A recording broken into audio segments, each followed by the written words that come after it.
सभी सम्मानित धम्म बंधुओं को सादर नमो बुद्धाय। जय भीम। मैं डॉक्टर DN बौद्ध आप सभी लोगों को आज तथागत भगवान बुद्ध के जीवन के मार्ग के बारे में बता रहा हूँ। आज आपके बुद्ध के जीवन के मार्ग में बुद्धि, न्याय और संगति का क्या असर पड़ता है जीवन में। बुद्धिमान बनो, न्यायशील बनो, तर्कशील रहो, संगत अच्छी रखो। यही बुद्ध का जीवन का सर्वोत्तम मार्ग है। यदि कोई ऐसा आदमी मिले जो वर्जने योग्य से वर्जित करे, जो ताड़ना भी दे और बुद्धिमान हो, तो उस आदमी का कहना ऐसे ही माने जैसे किसी खजाना बताने वाले का है। जो उसका अनुसरण करेगा उसके लिए वह अच्छा ही होगा, बुरा नहीं होगा। जो सख्त सुस्त होता है, जो शिक्षा देता है, वो अनुचित कर्म से रोकता है। उससे सत्पुरुष प्यार करते हैं, असत उससे घृणा करते हैं। पापी पुरुषों की संगति न करें, नीच पुरुषों की संगति न करें। सदाचारियों को मित्र बनाएं, श्रेष्ठ पुरुषों की मित्रता को बनाएं। जो धर्मावृत्ति का पालन करता है, जो विप्रसन्न चित्त से सुखपूर्वक रहता है, श्रेष्ठ पुरुषों द्वारा उपदृष्ट धर्म से बुद्धिमान विद्वता रखता हुआ आदमी सदा सुखी रहता है। पानी ले जाने वाले जहाँ चाहते हैं वहाँ पानी ले जाते हैं। जो बाण बनाने वाले हैं वे बाण को सीधा करते हैं। बढ़ई लोग लकड़ी को सीधा करते हैं और विद्वान लोग अपने आप को विदित नियमानुसार चलने वाला खुद बनाते हैं, तभी उनका लोग अनुसरण करते हैं। जिस प्रकार एक घन पर्वत वायु के झोंके से हिलजुल कर कभी भी वह डुलता नहीं है, उसी प्रकार विद्वान निंदा प्रशंसा से विचलित नहीं होते विद्वान जन लोग। धर्म सुन चुकने के अनंतर विद्वान जन गंभीर झील की तरह शांत हो जाते हैं। सत्पुरुष सभी परिस्थितियों में सम बने रहते हैं। सत्पुरुष की इच्छाओं की तृप्ति के निमित्त कभी मुंह नहीं खोलते। वे सुख और दुख का अनुभव होने पर ऊंच नीच भाव प्रदर्शित नहीं करते। जब तक पाप कर्म पकता नहीं, तब तक मूर्ख आदमी इसे मधु की तरह मधुर समझता है, लेकिन जब पाप कर्म पकता है तब मूर्ख आदमी दुखी होता है। जब मूर्ख आदमी पाप कर्म करता है तो वह नहीं जानता कि मैं पाप कर्म कर रहा हूँ, लेकिन वह आग से जले की तरह अपने पाप कर्मों से जलता रहता है धीरे धीरे। जानने वाले की रात, कोई भी व्यक्ति अगर जागने वाले की रात लंबी होती है, शांत आदमी की योजना लंबी होती है। धर्म न जानने वाले मूर्ख आदमी का जीवन लंबा होता है। यदि आदमी को अपने से श्रेष्ठ व अपने समान साथी न मिले तो उसे अकेले ही अपने जीवन पथ पर आगे बढ़ना चाहिए। मूर्ख आदमियों की संगति अच्छी नहीं है। यह मेरे पुत्र हैं, यह मेरा धन है, यही सोचकर मूर्ख आदमी दुखी होता रहता है। अपना आप ही अपमान करता है। साथियों, अपना आप ही अपना नहीं, कहाँ पुत्र और कहाँ धन। जो मूर्ख आदमी अपने को मूर्ख समझता है, उतने अंश में वह भी विद्वान है। असली मूर्ख वह है जो मूर्ख होकर भी अपने आप को विद्वान समझता है, वही असली मूर्ख है। यदि एक मूर्ख आदमी जन्म भर भी किसी विद्वान की संगति करे तो भी वह सत्कर्म को नहीं जान सकता। जैसे कचली दाल के रस को नहीं समझ सकती, बस सिर्फ वह परोस सकती है। लेकिन कोई मेधावी यदि मुहूर्त भर भी किसी विद्वान की संगति करे तो भी वह सधर्म को जान ले सकता है, जैसे जिह्वा दाल के रस को जान लेती है। दुर्मेधा मूर्ख स्वयं अपना शत्रु आप होता है, क्योंकि वह ऐसे पाप कर्म करता है जिसका फल कटु होता है। उस कार्य का करना अच्छा नहीं जिसके लिए आदमी को पछताना पड़े और जिसका फल रोने और भोगना पड़े रो रो करके।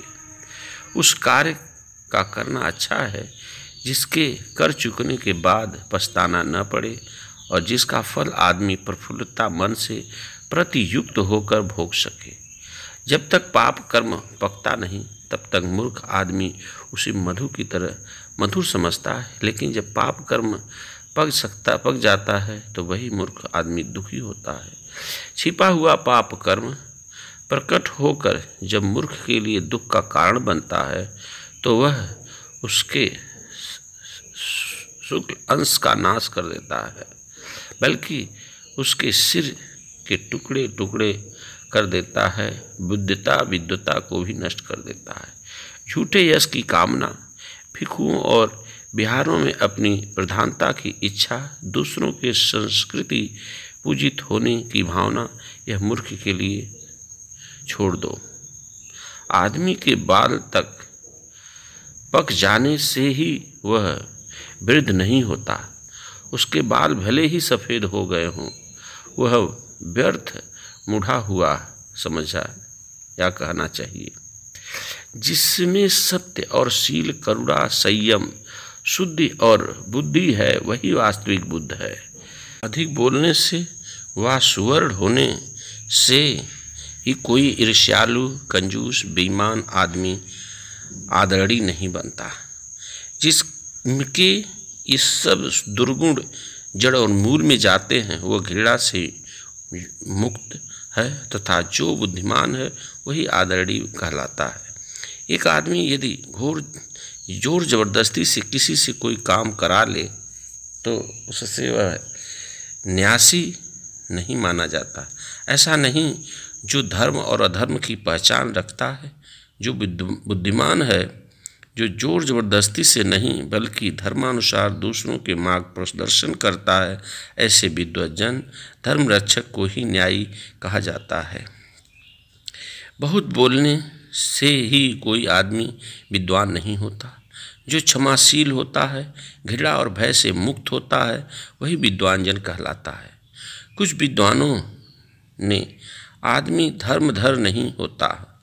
बहुत बोलने से आदमी धर्मधर नहीं होता, बल्कि जो चाहे थोड़ा धर्म सुने, किंतु जो उसे कार्य रूप में परिणित करता है, जो धर्म के विषय में कभी प्रमाद नहीं करता, बकवास नहीं करता, वही धर्मधर कहलाता है।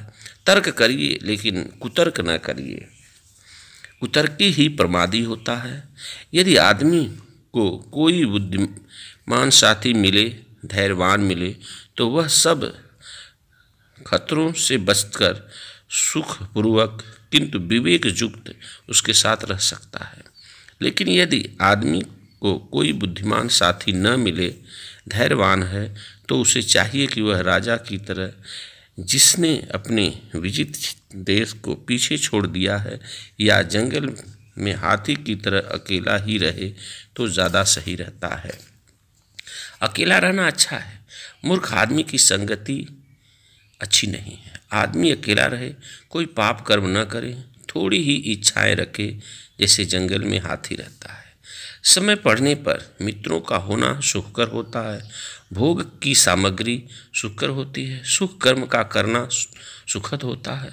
अंत समय का आ पड़ने पर पुड़ियों के लिए रहना सुखकर होता है। सारे दुख का नाश सुखकर है।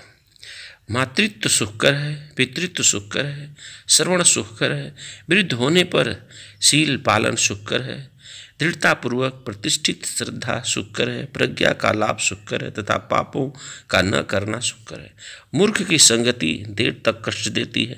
मूर्ख की संगति शत्रु की संगति के समान सदा दुखद है। बुद्धिमान की संगति सगे संबंधियों की संगति के समान सदा सुखद है। इसके लिए आदमी को चाहिए कि वह प्रज्ञावान, बुद्धिमान, विद्वत, धर्मशील, क्षमाशील, धर्मधर और श्रेष्ठ आदमी का ऐसे ही अनुसरण करे जैसे चंद्रमा नक्षत्र पद का। प्रमादी में न पड़े या प्रमादी न बने, न प्रमाद में पड़े, काम भोग के पीछे न पड़े। अप्रमादी को विपुल को सुख प्राप्त होता है। जब बुद्धिमान आदमी प्रमाद को अप्रमाद से दबा देता है तो प्रज्ञा के प्रसाद का चढ़कर वह स्वयं उसका भोग करता है। धैर्यवान सोग्रत मूर्ख जनता को ऐसे ही देखता है जैसे पर्वत पर चढ़ा हुआ कोई धैर्यवान नीचे जमीन पर खड़ी हुई कोई जनता का।